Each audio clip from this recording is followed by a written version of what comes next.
Infrastructure Development. My name is Seth Debra. I'm with the Nuclear Infrastructure Development section of the IEA, and I'll be serving as a co-chair this afternoon. I would like to invite my other co-chair to introduce herself. Good afternoon, Katarzyna Kalent, Orlen Synthos Green Energy from Poland. Thank you very much, Kasia. Please don't go. Don't leave me.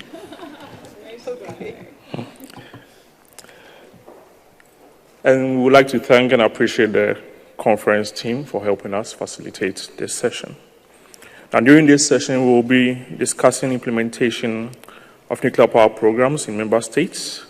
We focus on small modular reactors and opportunities and challenges it presents in some regional blocks.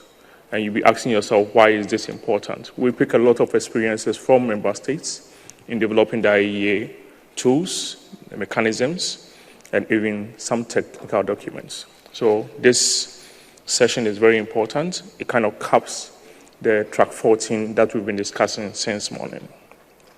The session will include 5 oral presentations that spans between 12 to 15 minutes, and it will be followed by a question and answer discussion session. To open our first session, I would like to introduce our first presenter, Dr. Vincent Nkong-Njok from Ilemel, SA of Cameroon. He will be presenting opportunities and challenges in introducing SMR in the ECOWAS region. Dr. Njok is a former senior officer of the International Atomic Energy Agency and the French Atomic Energy Commission, and is currently the CEO of Ilemel, SA, that's in Senegal and Cameroon. And he is also a lecturer at the Institute of Applied Nuclear Technologies. Dr. Vincent, please, the audience.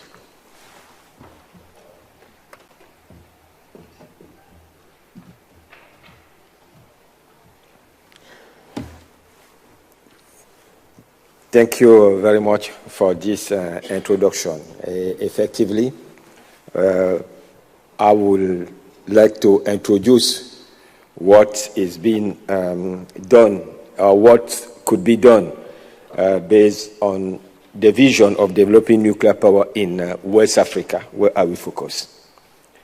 Something is not, it's okay now? Excellent. Yes. ECOWAS area, it's an area that really covers approximately 15 countries. Approximately 15 countries with 5 million square kilometers, or approximately today 300 million people, where you know that more than 50% are still have no access to electricity. A lot is being done. And as you know, since several years now, there are several countries in this area. You have countries like Nigeria, Ghana, Niger, and so on, that are really very interested by nuclear power. And some of them even they initiate the process. And most of them, they decide to follow the milestone approach.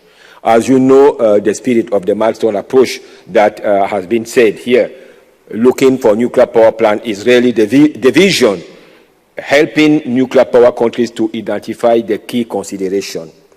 Being a little bit lucky to be among those that initiate this process, even initiate the development of this vision within the IAEA, my personal wish was to try to see how this could be introduced fully in this area, and also to ensure that really those countries will be well prepared while embarking developing nuclear power program. And when you see that in this area, while I can say developing the milestone approach, we found that there was still a lot of, I can say, challenges. The area, first of all, is facing a lot of difficulties, whatever, but what was important, first of all, to see if nuclear could be an option.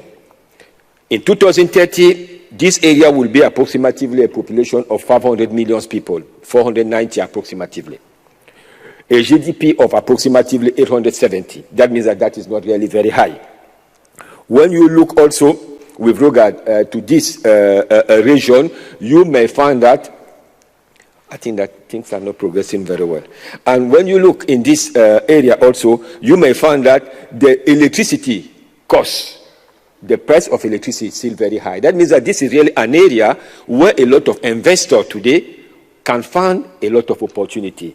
Investing today in Europe for building a nuclear power plant with a power purchase agreement, it's not as so lucrative than doing it in Africa. That means that there is a lot of opportunity as far as this is concerned. The energy system and the energy services are still lagging behind today. Based on that, this analysis pushes us to try to do a kind of an energy plan that will be able to assess if this area could be able to absorb a nuclear power plant. And while doing so, this study was even done by the IAEA, supported by the UNIDO here in Vienna and so on. And this study was able to show that in the next 10 years, those countries might be able to absorb nuclear power plant.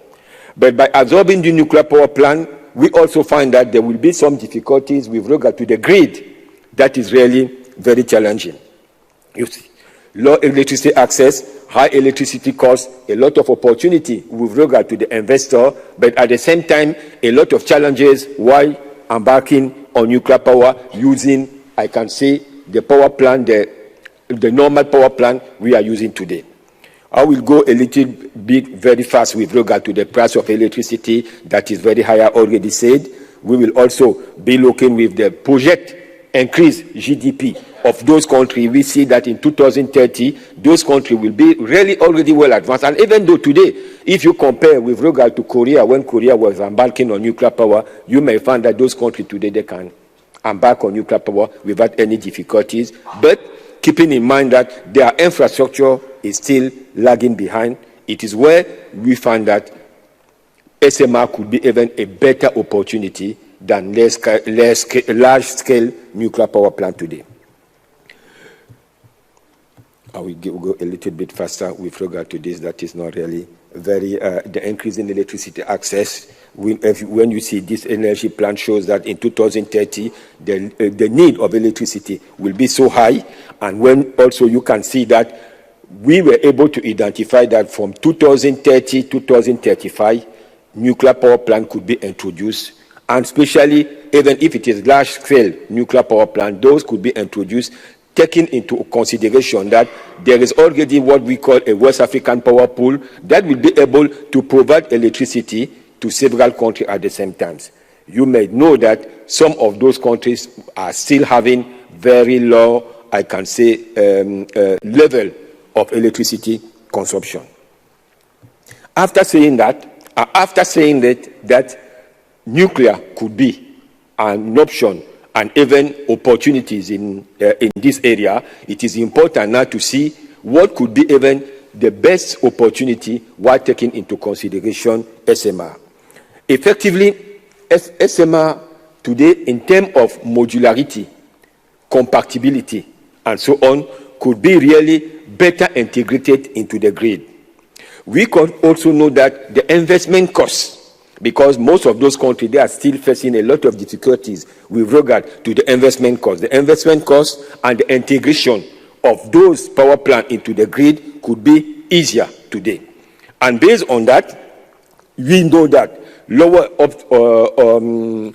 upfront capital costs, readily available supply chain also, because today when you see a lot of companies that are progressing with regard to SMR, you feel that they could be able to more support, and keeping in mind that those companies even are developing the concept, working more closely from now with those countries could also help to progress again even more faster. Shorter construction schedule. You know that those countries at the financial standpoint are still facing a lot of difficulties, and when you also take 4 years, 5 years of construction period with regard to a large-scale nuclear power plant, this could be, I can say, a bigger burden with regard to the implementation of those projects. But as you know, talking about those opportunities always goes with challenges. Opportunities and challenges are, like I can say, two faces of the same coin. Opportunity today are challenges tomorrow. Challenges for some are opportunities for others. It is why there's a lot of constraint at the political standpoint, because today nuclear, a lot of leaders are still on the opinion that they can rely on renewable energy, keeping in mind that this will never help them to develop the industry. But things are still evolving. That means that this is progressing. The financial issue, as I said, today we have a lower upfront cost. That means that today, even though it is an opportunity, but it's also a barrier, because those countries are still facing water reactor technology, because most of the people being there are mostly trained on water technology most of the time. Fuel cycle and proliferation issue, all those are issues that has to be taken into consideration. The financing issue also, I would like only to highlight one key. As you know today, there are very, very few. There are even no international financial organization financing nuclear power. And for SMR, it is exactly the same thing. It is why I know, and I already said it a little bit before, the IAEA is working very hard to help for international financing system to be able to finance nuclear power program. Those are the key issues that really, at the financial standpoint, that needs to be really fully considered. You may also know that the banking system in this area, the financing system with regard to the energy, are still a little bit problematic. There are some other issues that you may know, radiation waste, some services or energy, emergency planning, where most of those countries, they are working very hard. The quality assurance, that is not always very fully established. The health physics, you can say there are only some few people that are being trained, and most of the time they are not coming back into the continent in order to be able to support due to lack of opportunities. They are also, with regard to stakeholders, I can say engineering organizations are still missing, manufacturing enterprises and so on. Civil construction companies are not yet in this area. That means that they will be forced to rely on that company that are still abroad. The operation and maintenance company also are missing. That means that all this may need to be provided outside. And it is why SMR today, and when you see some of, I can say, some of the package that are proposed and by companies, it is to come with mechanisms that will be handling not only the installation of the power plant, but also the maintenance, but mostly the, I can say, the change of fuel in the nuclear power plant. Those are the opportunity SMR can provide to countries in West Africa. And I would say you can see that while looking broadly all the issues that are challenges in this area, you may see that the country has to fully continue working very hard to fully establish the milestone system, to looking around all the national issues, taking into consideration that the biggest one is the decision. I wish to thank you very much for your attention.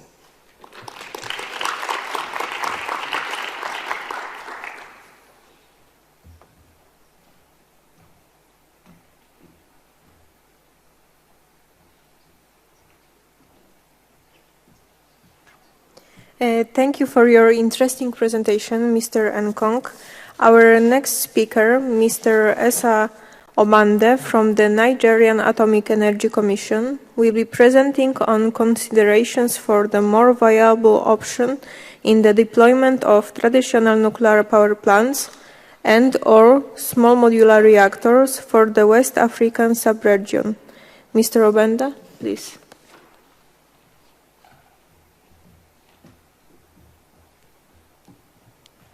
Yes, good afternoon, everyone. My name is Esa Obande. I'm from the Nigeria Atomic Energy Commission. And today I'll be presenting a paper on behalf of my authors and co-authors. I believe for newcomer countries and embarking countries, it is a very wonderful time to be venturing into nuclear. We are spoiled of options, if you would say, from generation 3 reactors, large NPPs, and now even small modular reactors. And my paper attempts in helping us make a decision in what way we should go.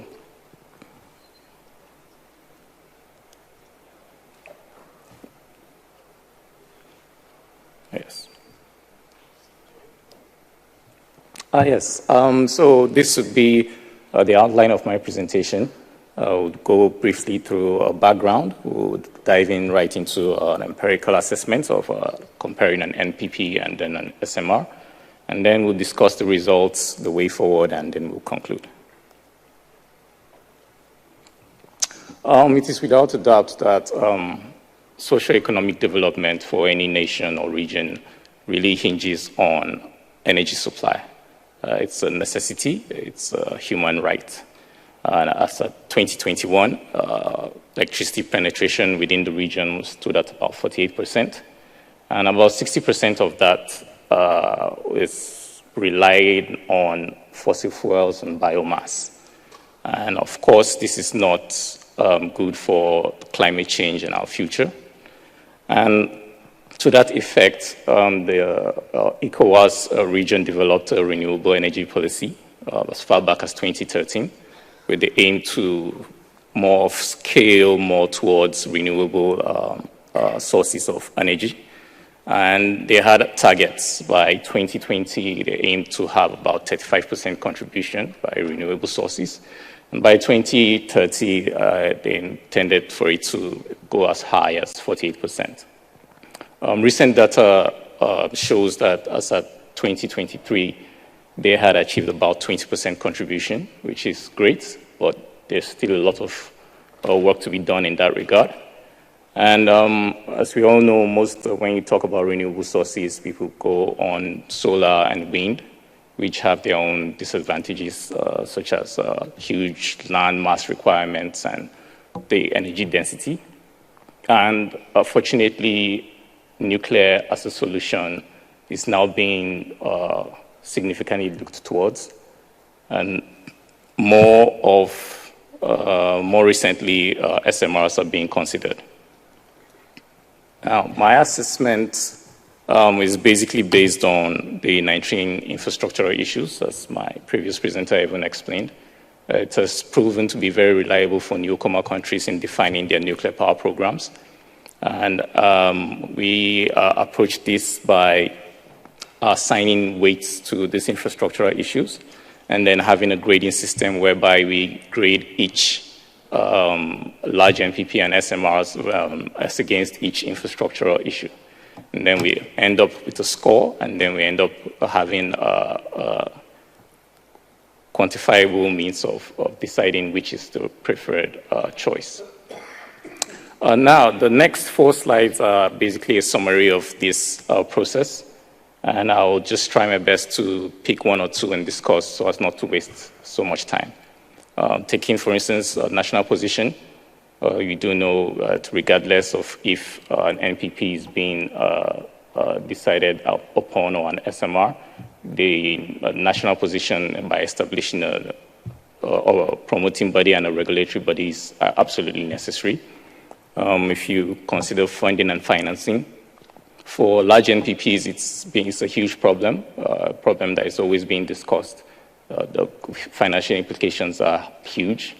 And we hope that with SMRs, there might be some cost reductions, although there are fears that first-of-a-kind issues might increase such costs. Also, when you talk about the electricity grid, we know most of the current infrastructure within the sub-region is not necessarily robust enough to handle the large nuclear power plants. And with the case of smaller reactors, it will be easier to integrate into the nuclear power plants. And as such, it provides a huge opportunity. Same thing with human resources development. There's a lot of work to be done in educating and having the technical capabilities and abilities to handle the operation and research in this nuclear industry and field. And especially in terms of operation, with large nuclear power plants, obviously you need a larger workforce. With us, depending on the SMRs, you might not need as much of a workforce. And these days, with passive systems and new technologies being put in place and added safeties and less reliance on human intervention, I think it might reduce that technical burden on newcomer countries. And also, if you discuss stakeholder involvement, well, large NPPs definitely require diverse and a wide range of stakeholders to be involved. But with small SMRs, and they could be turnkey systems, they could be modular systems where there are not as many stakeholders that are required to be actively involved in deploying such a reactor. And if we move on to the same thing for industrial involvement, the industries within the country would have to be robust to deploy large nuclear power plants. It would require a lot of outside technical and financial investment in the general industries just to support the large nuclear power plants. But the SMRs help to really cut down on this reliance. Here now is a summary of the results on the assessment. And in this summary, you can see that still the large nuclear power plants do provide a greater merit when it with regards to the West African sub-region. But I think what is the takeaway from this is that as recent as the SMR drive is, the SMR proves to be quite competitive. So we think that, as a matter of fact, it's not one or the other. Given for the whole region, it might be an issue of applying both. We need baseload electricity for industrialization, and we also need electricity for domestic consumption. So rather than have a situation whereby each country is narrowed and focused on large nuclear power plants, it could be instead a regional project where the ECOWAS region as a whole comes together to cooperate to help in deploying these large nuclear power plants.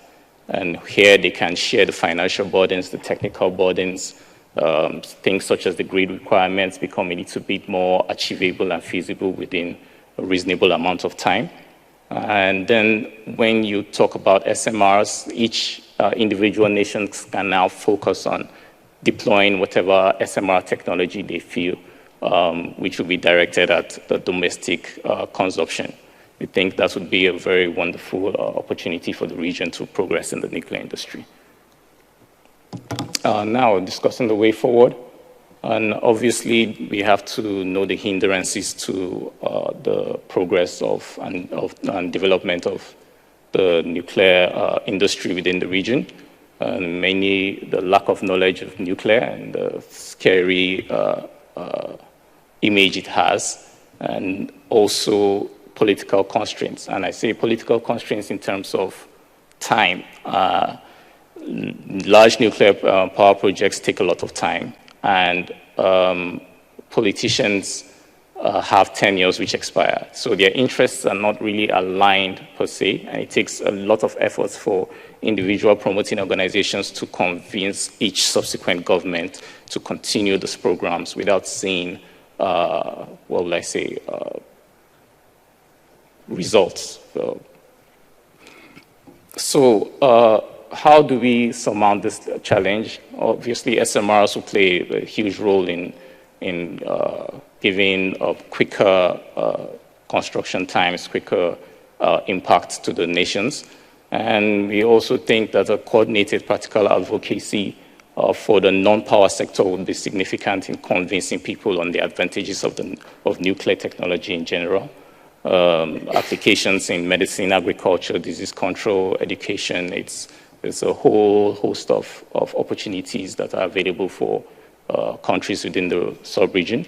And stakeholders, of course, would necessary in progressing this means of promoting nuclear technology vendors and obviously regulatory agencies, as they play a very key role in securing and ensuring that nuclear program is safe, secure, and guided. And obviously politicians who we have to carry along in this process, given the fact that the local industry is not robust enough to support the nuclear industry. So the governments really have a huge role to play in the sub-region.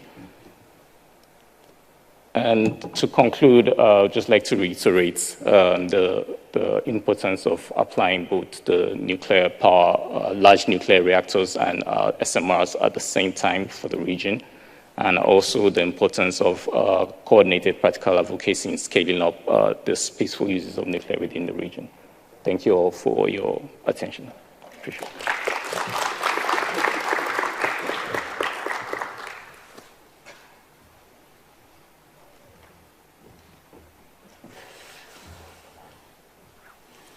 Thank you, Mr. Obande, for these considerations and presentation. Our next presenter, Mr. Tar Al-Yuvaya from King Abdulaziz City for Science and Technology, Saudi Arabia, will be presenting on navigating the energy landscape, considerations for deploying small modular reactors in Saudi Arabia. Tar Al-Yuvaya holds a PhD in nuclear engineering and is an associate research professor at the Nuclear Technologies Institute, King Abdulaziz City for Science and Technology, Saudi Arabia. Mr. Al-Yuvaya, floor is yours.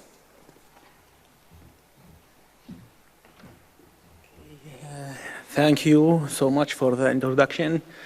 Good afternoon, everyone. I'm happy here to present to you the navigating the energy landscape consideration for deployment of a small modular reactor in Saudi Arabia. I'm presenting this work on behalf of my colleague, Dr. Salman Al-Shihri, Dr. Anas Al-Wafi, and Dr. Salman Al-Zahrani. The work is more preparatory work or preliminary study regarding to confine the key factor to consider the deployment of the small modular reactor in Saudi Arabia. And I will elaborate further about these factors in the next slide. So this is the outline of the presentation, where we will go over the objectives, values, and enablers in the nuclear sector in Saudi Arabia, as well the energy landscape and why we need the small modular reactor, what are the advantages of the small modular reactors, and benefits, challenges to deploy the small modular reactor in Saudi, and as well why is the international cooperation is very important for that, and then a proposed phases to deliver a message about deploying the small modular reactor in Saudi, and last, the conclusion. So here in this slide, we can see the objectives and values and enablers in Saudi that can help to the deployment of the small modular reactor in Saudi Arabia. So strategic objectives here could be the nuclear knowledge-based, capacity building, nuclear research, development, and innovation and services as well, and nuclear networking and cooperation, also very important to help feed the strategic objectives to achieve the goal of the deployment of the SMR. Core values, for sure, safety, transparency, collaboration, excellence, and innovation as well. Key enablers here, or the key infrastructure that can help deploying the SMR. One is the low power research reactor. It's a research reactor being constructed in Saudi Arabia, which is the low power dedicated for education and training. It's the sole research reactor in Saudi, and it's going to play a role in terms of building the human capacity in the country for sure. Also stakeholders either from governmental organization or private sectors, all could play a role in deploying the small modular reactor. Human capital as well is very important, and last is the regulatory framework and the regulatory body, which is the NRRC, taking a role to regulate the nuclear activities in Saudi. So here are the landscape, the energy landscape over the country. One is the Ministry of Energy. The Ministry of Energy is taking responsibility for overseeing energy policy and regulation in Saudi Arabia. And the second one is the King Abdullah City for Atomic and Renewable Energy, KCARE. KCARE is established in 2010, and they are playing a role. They are under the Ministry of Energy and playing a role for overseeing nuclear energy and renewable energy projects in Saudi Arabia. And also we have the Nuclear Energy Holding Company. It's newly established in 2022. It's a state-owned company. It's still at the initial state, and they are responsible for developing and implementation the Saudi nuclear energy strategy. They are also trying to pool financing any future nuclear project in the country. Also, we have KAXT, King Abdulaziz City for Science and Technology, which is a technical house in terms of the research and development regarding the nuclear technology, and also where is the LBRR located at KAXT, the research reactor that will take place in the country.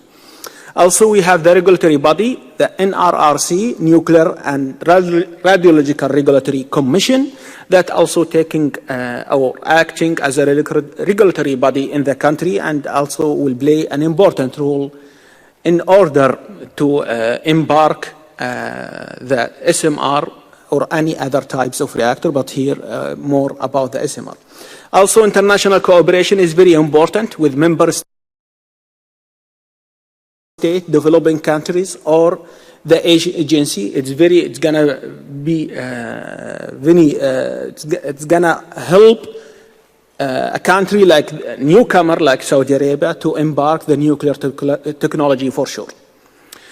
So here is the landscape. And we can here talk about the Saudi National Atomic Energy Project, SNEP, that can focus also with the help of the newly established company that help to processing the independent legal status that enables enable the nuclear sector to practice the commercial business of the National Atomic Energy Project in the Kingdom, as well as building a financing pool to obtain the necessary financing to SMR projects for sure. Also working with a strategic partner with the private sectors, investors, and technology suppliers targeted in the National Atomic Energy Project. All play very important roles in terms of deploying the SMR, also attracting all the stakeholders, those in the petrochemical, petroleum, and mining industries, could play a role in financing a project that could also help this industry in terms of energy provider. The KCARE, which is the King Abdullah City for atomic energy, atomic and renewable energies, also trying to facilitate some of the outlines to embark the SMR. They are following the milestone approach of the agency, where they passed the second phase, ready to invite bids and negotiate contracts.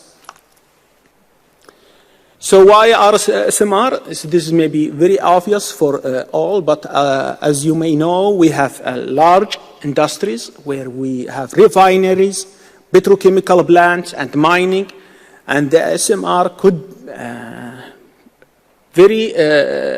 could play a role to embark to feed these industries or remote area with energy necessary to run their process. So SMR, compact design, modular design, safety feature, and efficiency, and sure, since we have a large industry in those I mentioned, petrochemical, petroleum, and mining, SMR could play a role to feed the energy for these industries.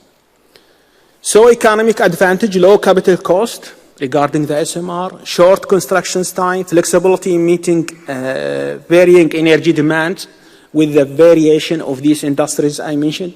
Also reduce carbon emission and our lower water consumptions compared to traditional power plant, and so on, all the advantages of the SMR. Also, very important things is the desalination.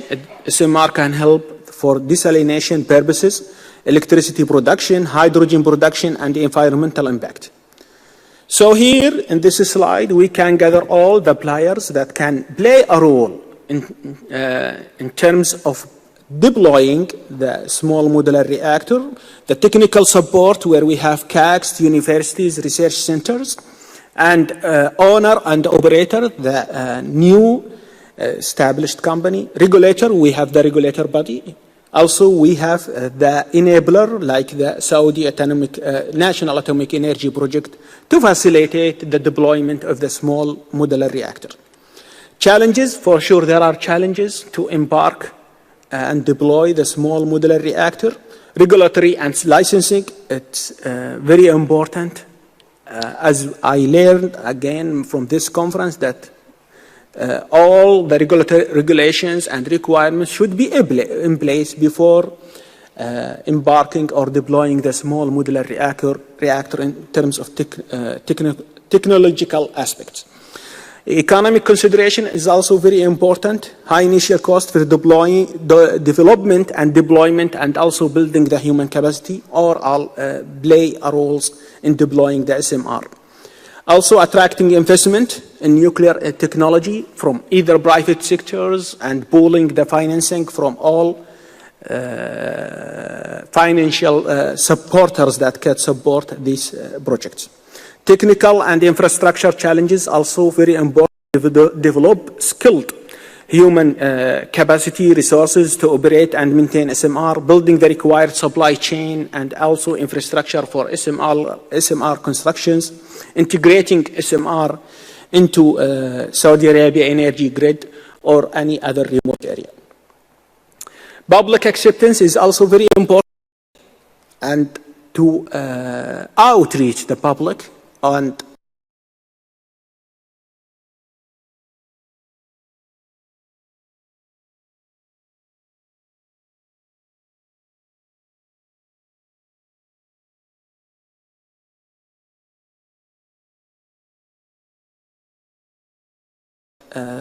building the trust with the public about the benefits of SMR, addressing concerns over nuclear waste management as well is very important.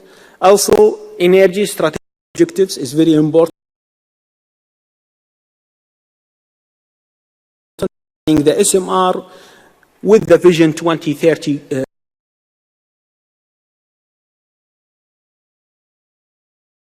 goals, which is a governmental national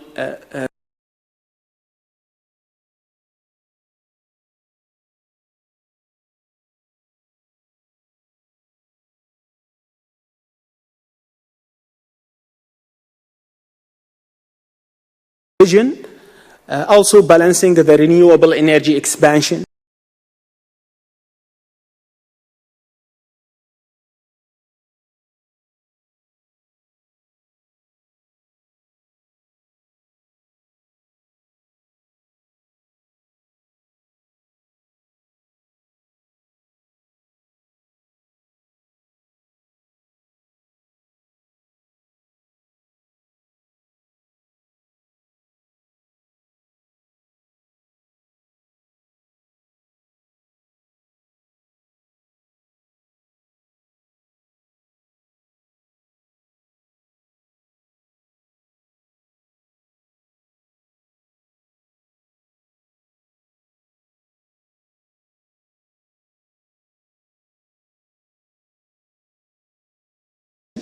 Solar and wind with nuclear power as a power.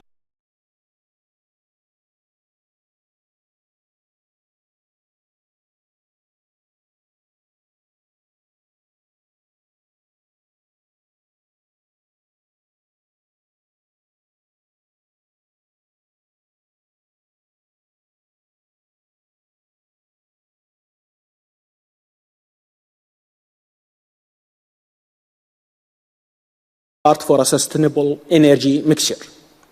International cooperation is also very important for the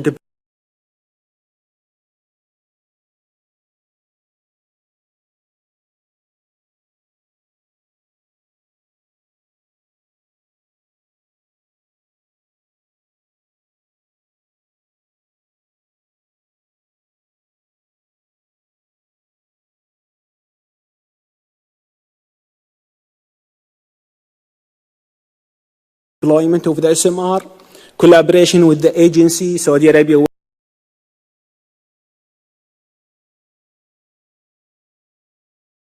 work closely with the IAEA, which is the world's foremost authority on nuclear energy safety, security, and peaceful use. Also, partnership with countries and technologies where there are several agreements with different countries like South Korea. Regional cooperation is also very important with neighboring countries like the UAE and other countries in the Gulf region and MENA region as well.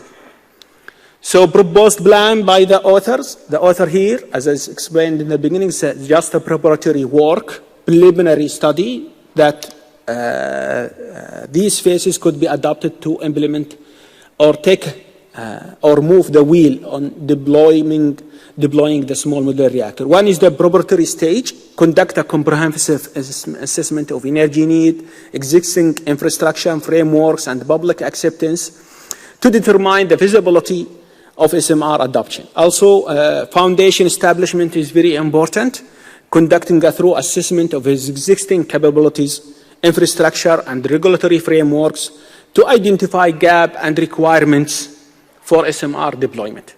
Also, building the human capacity through education and training is very important.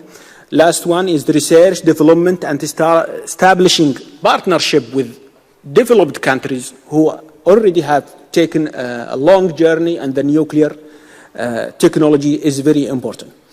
So we have reached the conclusion here. The navigating the energy landscape with small modular reactor present a good opportunity for Saudi Arabia aligning with the nation vision 2030 objectives. Also, the deployment of the small modular reactor offer a multifaceted approach to achieve sustainable, resilient, and economically diverse energy future.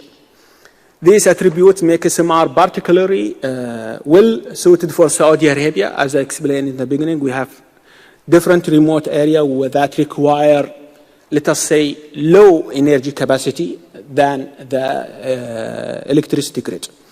So international cooperation and strategic alignments, it's very important, are key components for Saudi Arabia SMR strategy. Also engaging with global partners and developed countries for technology transfer, expertise sharing, and joint research initiatives enhance the kingdom capabilities as a newcomer to accelerate the adoption of advanced nuclear technology. Thank you so much.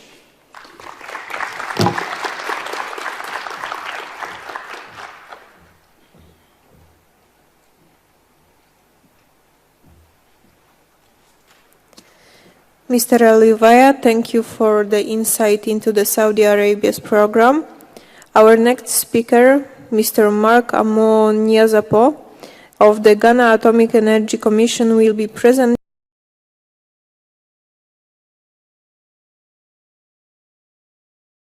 on integration of small modular reactors in Ghana's energy mix, a pathway to sustainable development. Mr. Mark is an energy economist and planner at the Nuclear Power Institute of the Ghana Atomic Energy Commission. Mr. Niazapo, please.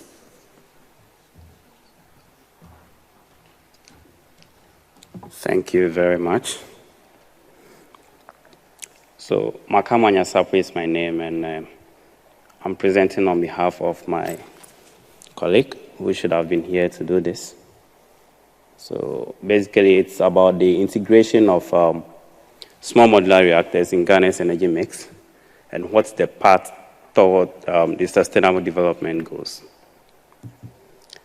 So, the presentation outline, basically, we're looking at the country overview and the power system of Ghana, the sustainable power generation and the nuclear power program in Ghana so far, the nuclear power program and some financial financing of SMRs in Ghana, and the SMR technology assessment for deployment in Ghana, and also looking at some international cooperation and harmonizations, the suitability of these SMRs in Ghana, and then finally some conclusion. So it's very important we look at what Ghana is, what's the population of Ghana, what's also the electricity consumption so far. So Ghana's population is currently around 31 million. The electricity coverage for Ghana is around 89%. Our GDP is around $77 billion US. Basically looking at the electricity consumption per capita, Ghana is around 559 kilowatt hour per capita. The power system and why do we even have to think of nuclear power in the first place or SMRs in the first place for Ghana? So currently the electricity consumption for Ghana as at the year 2000 is around 6,000 gigawatt hour, and as at last year 2023 is around 18,000 gigawatt hour. So what is actually driving this particular supply? The supply that meets the various demands or the various economic sectors that are actually having this demand. So in Ghana, we basically have three sources making up the energy mix. And then basically we have the thermals that are mainly on natural gas, which forms close to 69% of the country's generation mix. We also have the hydropower generation, which make up about 28%, and also other renewables. Now, when I talk of other renewables, it means that the major hydropower plants, which are also renewables, are not part of these renewables. And so basically this is what it means. So looking at the graph, you would realize that we had, in terms of the power system, we had the thermal generation outweighing that of the hydropower at around somewhere 2015, and to date it has been growing increasingly, having the 69% against the 28% for Ghana. So the sustainable power generation and why do we actually have to think about nuclear power for Ghana? So it's very important for us to know that planning of the energy systems in Ghana gives a very good priority to why we should actually have nuclear power in Ghana. And so based on how plans have been for the country, it's been realized that, look, let's begin to pay attention to sustainable energy future. And by and large, we're looking at the various sustainable development goals and mainly looking at SDG 7 and 13 in terms of having a sustainable energy at a very good cost, and also going ahead to have clean energy at the end of the day. Now, these energy demand for the country basically spins on the pillars of base load, which nuclear power comes on board with, also meeting the rapid population growth, which is very similar to most countries, also cheaper tariffs, job creation, declining gas reserves for the country, limited hydro reserves, and also climate action, as I have mentioned. So by and large, Ghana's nuclear power program started as far back as 1960. This is how Ghana's nuclear power program actually started. In other words, the nuclear journey for Ghana so far. So this actually started in the 1960s, where Ghana was actually supposed to have a nuclear power plant. But this did not actually materialize due to some political reasons. And so true to that, fast forward to 2013, 2015, this was somehow re-engineered to actually have a good base of the nuclear power program. And so that was when the main technical body for the nuclear power program also began. Fast forward to 2022, we had a good base of the country's nuclear power program, where we had the Nuclear Regulatory Authority established for the nuclear power program, and the NAPIO was also quite strong in terms of its establishment, and some technical works have begun for the country's nuclear power program through to having a program comprehensive report and all that for the country. So this is what I just spoke about, the program comprehensive report. Now, this covered all relevant phases of the technical considerations for the establishment of the nuclear power program in Ghana. Now, the nuclear program comprehensive report was submitted to Cabinet, and it is currently Ghana's basis for the establishment or the inclusion of nuclear power in the country, as announced by the President of the Republic in Ghana. Now, financing of SMRs in Ghana. Now, it's very important for us to acknowledge that the financing of nuclear power project requires cautious considerations of basically economic viability and investment opportunities. So Ghana's financial models are currently being considered rigorously, and basically these various models are being considered. That is the BOO, that is build, own, operate, and transfer, if so be the case, and also a turnkey project. So the assessment of SMR technologies for deployment in Ghana has also begun. As Ghana progresses in its nuclear power program, there is a need to actually select a suitable reactor technology which meets the country's nuclear energy policy objectives. The GNPPO, that's the Ghana Nuclear Power Program Organization, began the technical work on the reactor technology assessment of specifically SMRs. Now, the reactor technology assessment is actually sort of a complex and multi-decision making process which requires a diverse expertise and careful attention. And so some work on the RTA was with support of the IAEA. And so basically the elements which actually were involved in the assessment of the reactor technologies have also been considered to actually make sure that the choice of what type of reactor to actually go for to see the country's situation is actually not misplaced. And so the approach to the country's RTI began in terms of the definition of what problem Ghana actually has and why the need for this selection, through to the integration of the resource to actually develop the basic questions for the technology holders. So these are the various steps of the reactor technology selection. So we also had some international cooperation and harmonization. This has to do with the Ghana's nuclear power program establishment since 1960, and this cooperation began with the IAEA right from onset, and also there has been a lot of collaboration or engagement with other international partners. So basically, we've had some international cooperations in terms of MOUs and cooperations, and also some form of human resource development. So basically, we had an MOU and contract with agreement with the US for the provision of new skill exploration, that is E2 Center, and its related services for Ghana, which has currently sort of been established.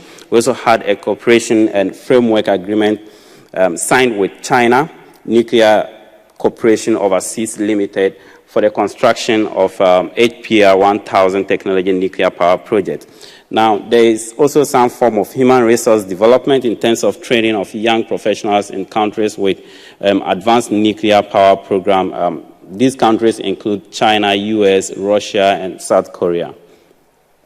Now, Ghana's right for information, the right for information overview.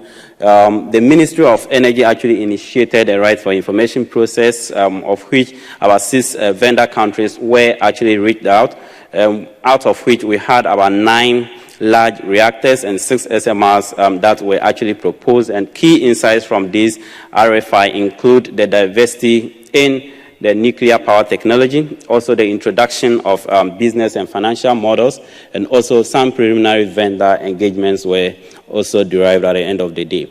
Now, moving forward, what are the suitabilities of these SMRs for Ghana? We've realized that for SMRs to actually drive, it's very important that there is some form of investment capabilities, plant unit size, and it's also grade matching. Yes, this will very well fit into the country's grade.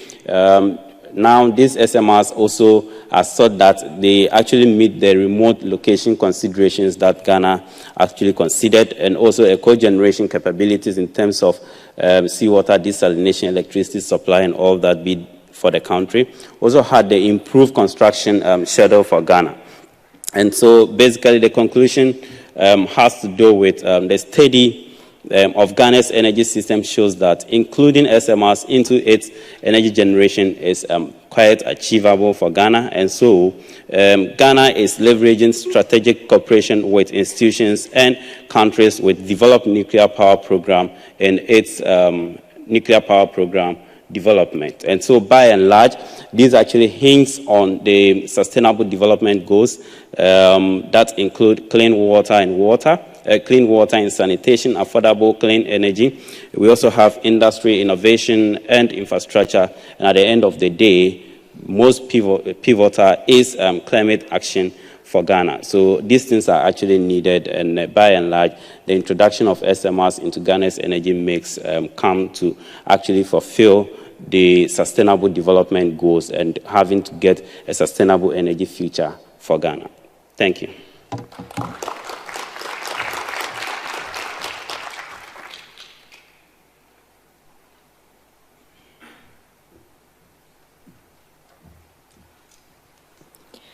Thank you, Mr. Mark, for presented plans for sustainable development in Ghana. Our last but not least speaker, Mr. Chabral Mavak of the Nuclear Energy Commission of Mongolia, will be presenting on status of nuclear power program in Mongolia. Mr. Mavak is the lead for nuclear technology sector portfolio in Nuclear Energy Commission of Mongolia. Mr. Mavak, floor is yours.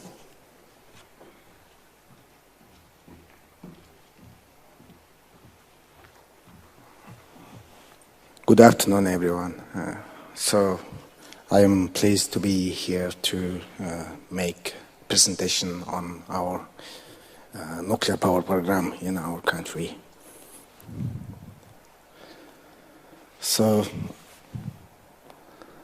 this is what I'm going to talk. First of all, I just would like to briefly touch about what our policy we have in our country, and also about our electricity production, and also current status, and also what we are doing right now related with nuclear power activity, and what we are facing, and what are motivating us in terms of this activity, and I will make a summary.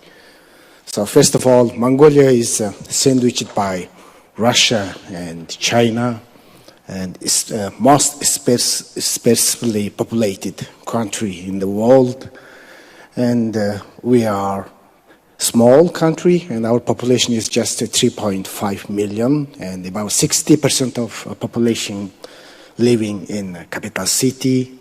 And the significant proportion of our income comes from the mining, mostly the copper and the coal export to China.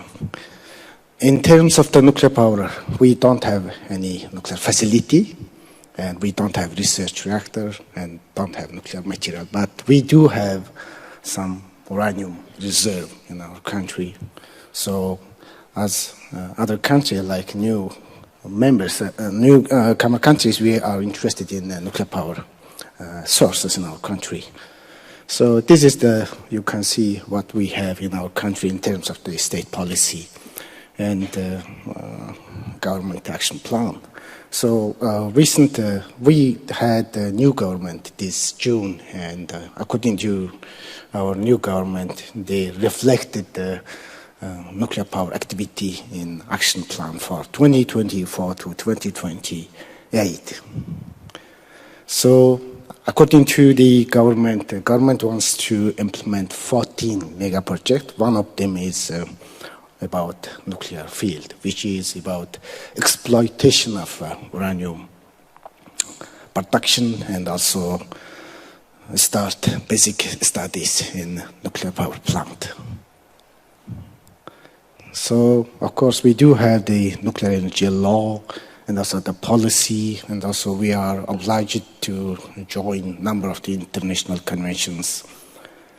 And you can see on this slide what our structure in terms of the nuclear power activity in our country. So currently, main policy maker in terms of the nuclear power is our Nuclear Energy Commission, which is headed by the Minister of the Industry and Mineral Resource. And according to our energy law, our commission issues the license on nuclear power plant and nuclear material. Of course, we do have the law on energy, but which is very generic, which says matters related to the use of nuclear power shall be regulated by nuclear energy law.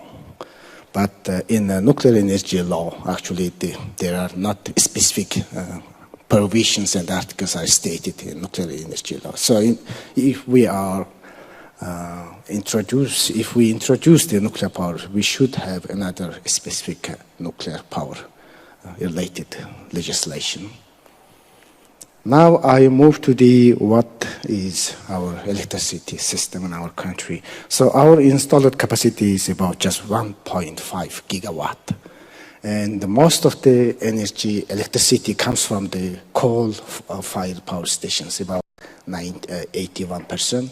And we small portion of wind, solar, and hydropower stations, which are very, very small. And about 20% of electricity we import from Russia and China. So the mining is booming in our country, especially in the Gobi region. That's why most of the energy demand comes from the mining sector right now. So according to the Ministry of the Energy, our energy demand and energy demand is going to be doubled by 2035. And our electricity demand increase rate is about 6 to 7% each year, which means we're still in lack of energy supply in our country. That's why we definitely need new energy sources. So about what we are doing in nuclear energy activity. So according to the decree of the three ministries, we established a working group 2 years ago, and we worked on what we have to do based on the International Atomic Energy Agency milestone approach, and we determined what kind of activities we have to do, just to have a comprehensive knowledge on the use of nuclear power in our country. And the working group was consist of the 13 state organizations, and we developed a preliminary report, and this report was submitted to the government by this June. So the government decided to ask the working group to prepare a feasibility study on nuclear power plant. And of course, also we are closely working with the agency to implement this task. That's why we are having some activities with the agency and implementing projects in our country. With support of this project, we are studying and learning from agency experts how to prepare our feasibility study, especially on 19 infrastructure development issue. And also our state-owned company, Monatum, which was established 2009 and now is working with Rosatom on some activities related with the nuclear power activity. According to our projections, we plan to have all our basic studies to be completed within 4 years. So we expect that the government will make decision by 2027. That's what we are expecting.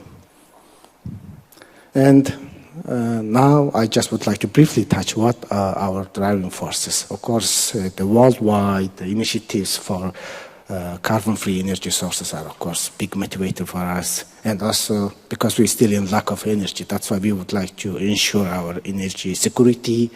And also, nowadays, we have the strong government commitment in terms of the nuclear energy activity. And of course, international cooperation with us is very important. That's why we are expanding and strengthening our collaboration with the international communities like International Atomic Energy Agency, European Union, and the Forum for Nuclear Cooperation in Asia. That's the intergovernmental network in Asia and Pacific region.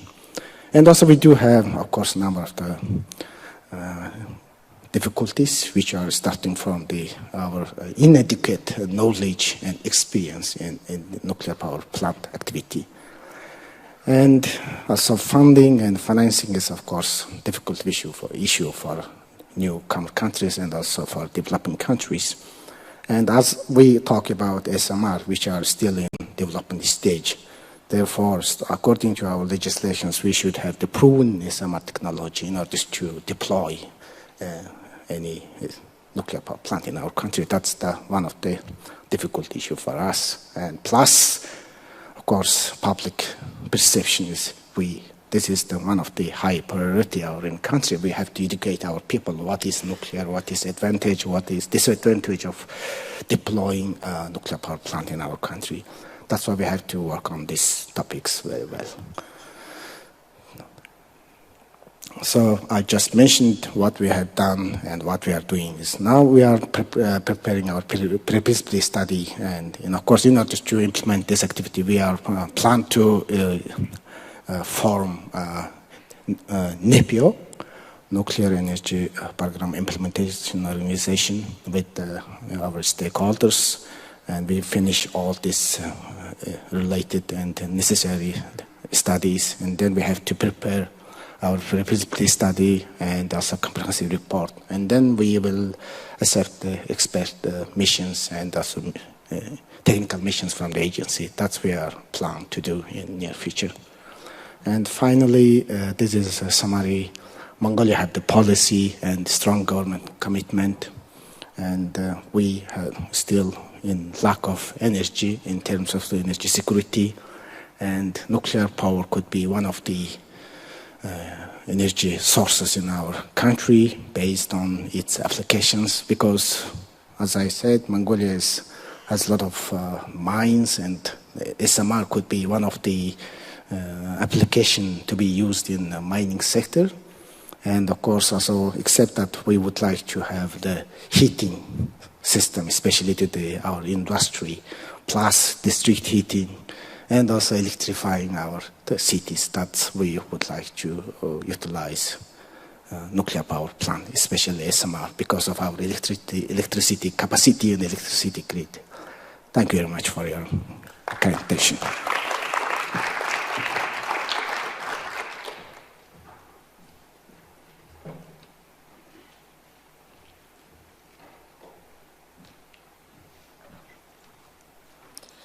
Thank you, Mr. Mavak, for your interesting overview of the program for Mongolia.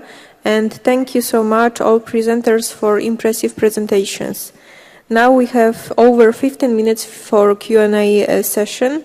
I would like to invite all speakers at the stage.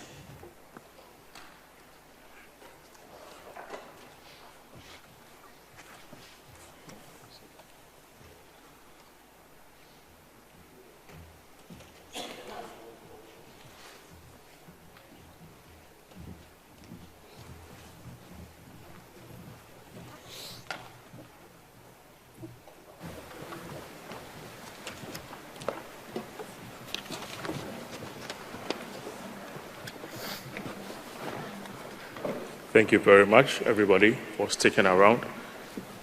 And allow me to stand for this one. So at this point, we will invite questions from the floor.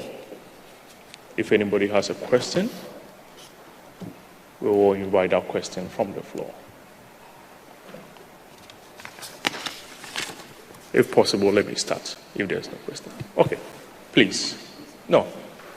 Yes, please, go on. Thanks very much. Really interesting perspectives of some of the challenges and opportunities that you have in Western Africa. I was wondering if you could speak, if the panel could speak to how you're collaborating as a region on some of these challenges to be able to maybe gain some efficiencies or knowledge or lessons learned as various groups move through the processes. I think Vincent. Yes. Thank you very much for this interesting question. Yes, in fact, there was approximately 8 years ago, a lot of initiative, because at the time we were not, especially in West Africa, talking about SMR, but we were more about large-scale nuclear power plant. There was a lot of initiative. Even there was a meeting that was held in Niger 8 to 9 years ago in order to create even a working group under which several countries like Ghana, Ivory Coast, Niger, Nigeria, and so on were trying to work together. And in the meantime, even there was some working group that evolved a little bit.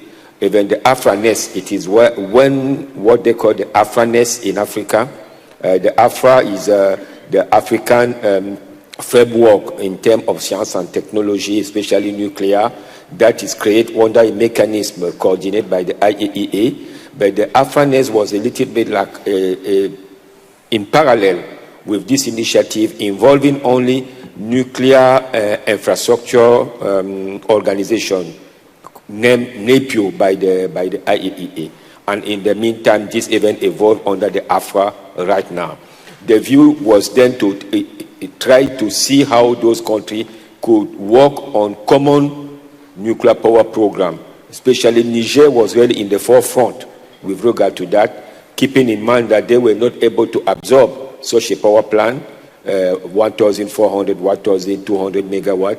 But at the same time, it was important, as this is an uranium mining country, they had a view to evolve very fast at the time. Unfortunately, this didn't went through. And today, most of the countries, like my colleague were able to present here, are more talking about national nuclear power plant, like in Nigeria, like in Ghana, like even in Niger, and some other countries that are still lagging behind, that are thinking about absorbing nuclear power plant.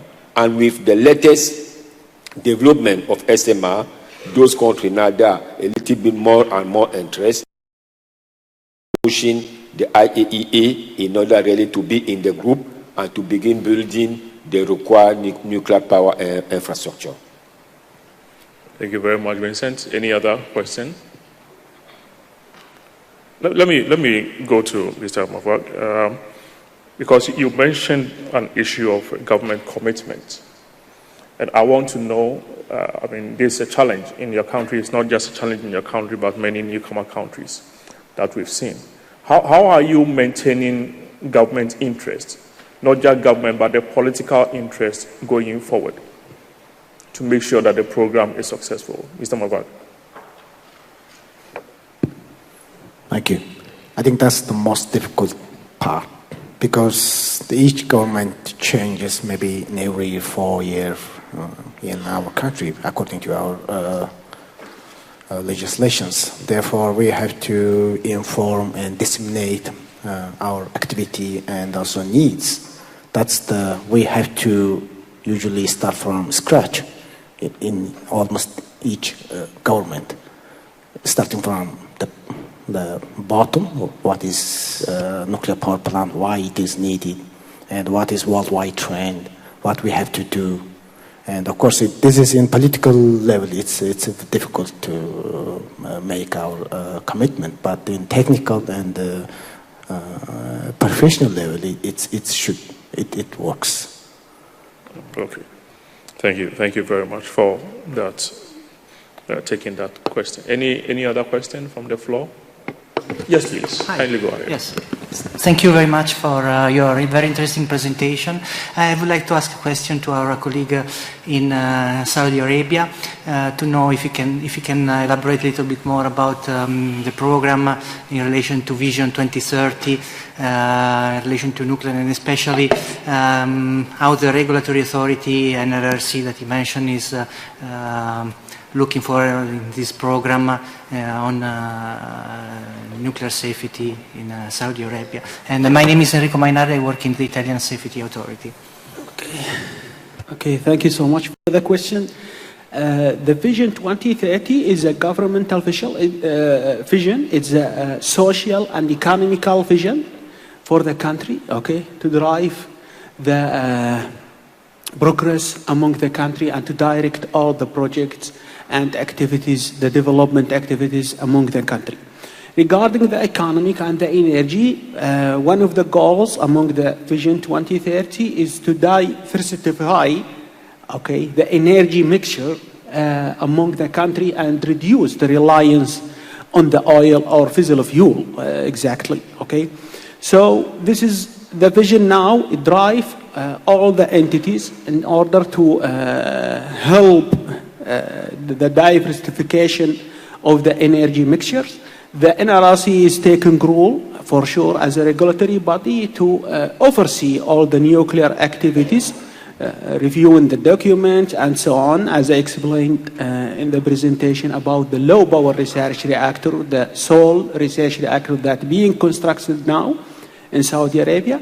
Also overseeing some of the regulations, activities that still ongoing, okay, for the deployment of maybe large MBB or a small modular reactor, but I can say it's at initial stage, and even though I'm not to speak on behalf of them in this presentation. Thank you so much.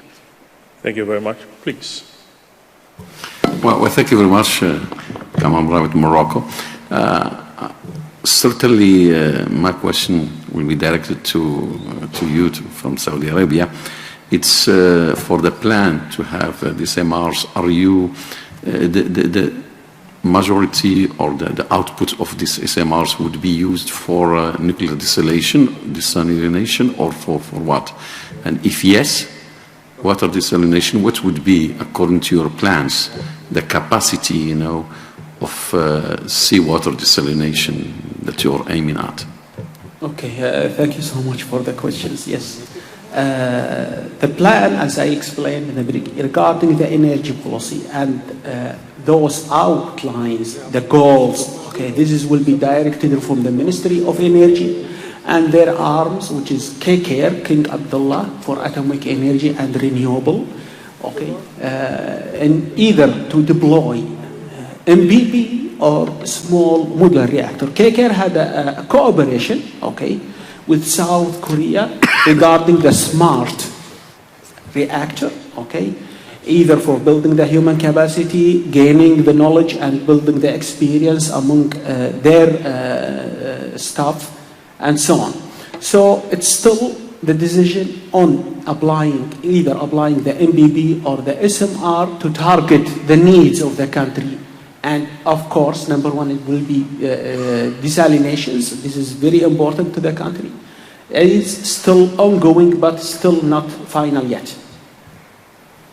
Thank you very much. Any other? Yes, please. Stop. Yeah. So Hatem Kouaja from Canada. I have a couple easy questions, I think. Question for our colleagues from Africa. So from listening to the presentation I presume Ghana is the most advanced in terms of deploying nuclear energy.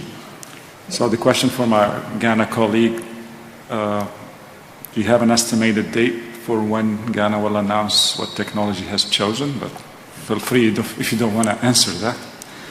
The second question is for our colleague from Mongolia. You described as a working group, looks like a big working group. They come up with a report they submitted to the government. And then you mentioned the formation of NEPIO. So I'm curious about what's the outcome from this working group and NEPIO? What is the expectation and difference in outcome with the report by the end of the day. So, thank you.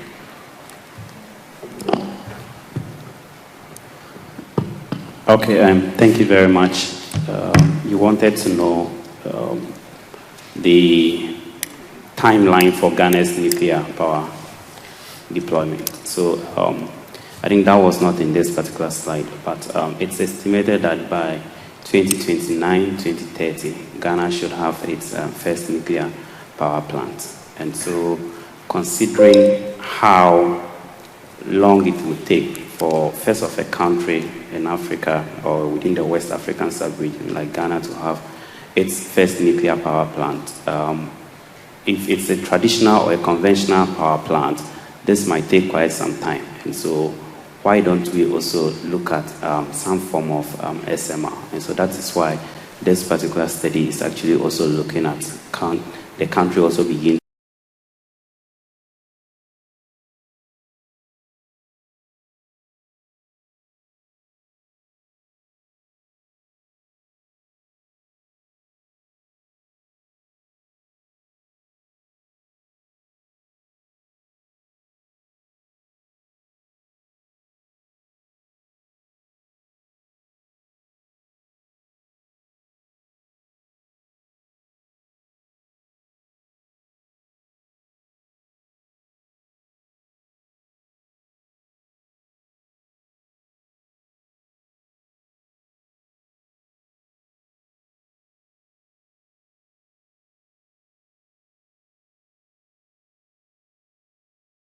to focus on SMRs while also looking at the large power plants. And if it is SMRs, who knows, by 2020, 2029, as planning the national nuclear power program, this might be a reality for the country and maybe for the West African sub-region as a whole. Thank you. Mongolia. Thank you for the question. So, about report, yeah. According to the working group report, we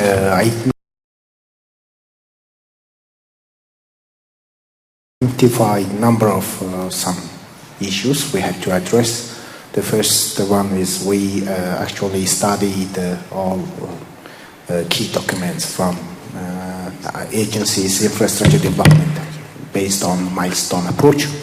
61 actions we had to take in order to have comprehensive data on to submit the government. So these 61 actions had to divide into three parties.